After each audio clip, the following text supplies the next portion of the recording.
সুস্বাস্থ্য টিপসে আপনাদের স্বাগতম। আজকে আমরা জানব স্বাস্থ্যকে কিভাবে ভালো রাখা যায়। দুধ খাওয়া স্বাস্থ্যের জন্য অত্যন্ত উপকারী।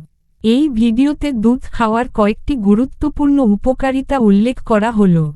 হাড় ও দাঁত মজবুত করে। দুধে ক্যালসিয়াম ও ভিটামিন ডি থাকে, যা হাড় ও দাঁত শক্ত করতে সাহায্য করে। প্রোটিনের ভালো উৎস। দুধে উচ্চমানের প্রোটিন থাকে, যা শরীরের পেশি গঠন ও পুনর্গঠনে সহায়তা করে। হৃদযন্ত্র সুস্থ রাখে। দুধে পটাশিয়াম থাকা এটি রক্তচাপ নিয়ন্ত্রণে সাহায্য করে এবং হৃদরোগের ঝুঁকি কমায়। ত্বক ও চুলের জন্য ভালো। দুধে থাকা ভিটামিন এ ও বায়োটিন ত্বক ও চুলের স্বাস্থ্য বজায় রাখতে সহায়ক। শরীরের শক্তি বৃদ্ধি করে। দুধে থাকা কার্বোহাইড্রেট ও ফ্যাট শরীরকে শক্তি যোগায়। মানসিক চাপ কমাতে সহায়ক।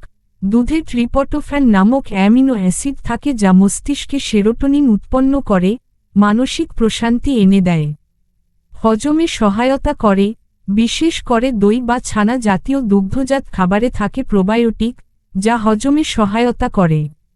আপনি কি নির্দিষ্ট বয়স, শারীরিক সমস্যা বা উদ্দেশ্য, যেমন ওজন কমানো, গর্ভাবস্থা ইত্যাদি অনুযায়ী কিছু জানতে চান?